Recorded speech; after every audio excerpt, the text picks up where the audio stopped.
J'imagine que toi aussi, au moins une fois dans ta vie, tu as eu du mal à gérer ton temps. Au travers de cette vidéo, je vais t'expliquer les 6 lois qui m'ont permis de mieux gérer mon temps. N'hésite pas à m'écrire dans les commentaires juste en dessous comment toi, tu arrives à gérer ton temps et si tu as des tips particuliers que tu pourrais partager avec les autres personnes de la communauté.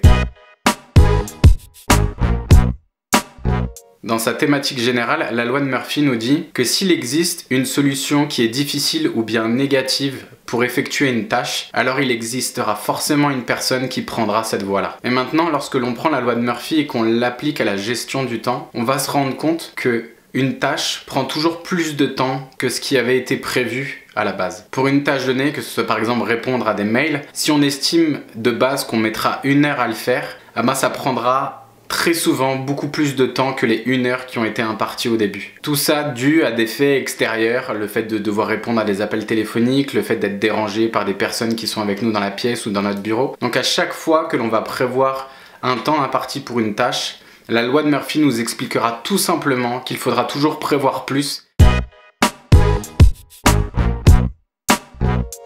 J'imagine que tu as déjà entendu parler des 80% et des 20%. C'est ce qui illustre le plus la loi de Pareto. C'est-à-dire que pour la gestion du temps, 80% des efforts que tu vas faire vont générer que 20% de la tâche que tu es en train d'accomplir. Donc ce qu'il faut toujours prendre en considération, c'est lorsque tu vas commencer une nouvelle étape dans ta vie ou lorsque tu vas commencer une nouvelle activité dans ta vie ou une tâche que tu dois faire, ce qui sera toujours le plus difficile, ça va être le début de cette tâche-là. Les 20 premiers pourcents de la tâche que tu dois accomplir ou de la nouvelle action que tu fais vont être les plus importants et les plus difficiles à faire. Et ils vont te demander donc 80% des efforts de toute la tâche au complet.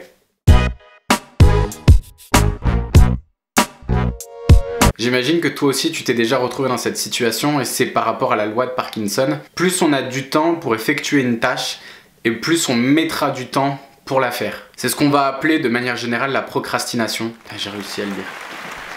C'est ce qu'on va appeler de manière générale la procrastination. Plus la tâche va être éloignée dans le temps, et plus on va pouvoir la remettre au lendemain, puis la remettre au lendemain. Plus on va faire cette chose-là, et plus tu l'auras compris, plus on va se retrouver au dernier moment pour effectuer cette tâche, et donc on va l'effectuer dans l'urgence. La principale action qu'il faut faire concrètement pour dévier justement de la loi de Parkinson, c'est dès qu'on a une tâche à accomplir, de le faire immédiatement, et de ne pas la remettre au lendemain, surtout si sa réalisation est éloignée dans le temps.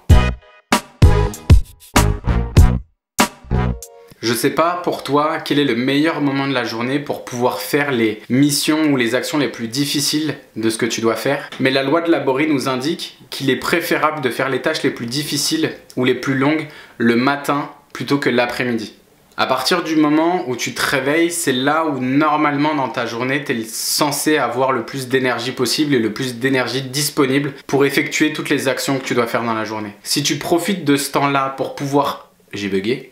Si tu utilises ce temps-là pour pouvoir faire les actions, les épreuves, les missions, les objectifs que tu t'es fixés, tu te rendras compte que tu auras l'énergie nécessaire pour pouvoir le faire.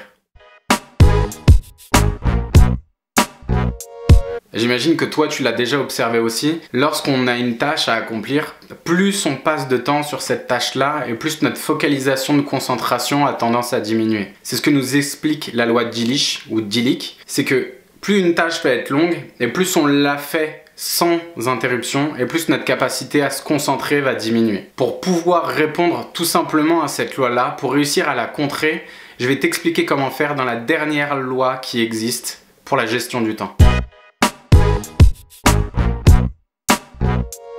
Lorsque tu entreprends une action ou lorsque tu fais une mission, tu auras toujours tendance à faire une certaine partie de cette mission-là et après de la reproduire ou de continuer le lendemain. Ce que nous dit la loi de Carlson, c'est qu'une tâche qui sera faite en continu sera toujours mieux réalisée qu'une tâche qui sera faite en plusieurs fois sur plusieurs jours. La solution qu'il va falloir trouver pour pouvoir contourner justement la loi Dilic que je t'ai expliqué juste avant, et pouvoir illustrer la loi de Carlson, c'est que lorsque tu vas travailler, si tu dois travailler 5, 6, 7 heures, 8 heures sur une même tâche, il est préférable de pouvoir la segmenter, de pouvoir la la diviser. Il est préférable pour toi de pouvoir la diviser en plusieurs petites parties, ce qui te permettra de pouvoir mettre des pauses à l'intérieur de cette tâche-là pour permettre justement à ta concentration, à ta focalisation de pouvoir remonter et de ne plus être en phase descendante. Je te remercie de m'avoir écouté.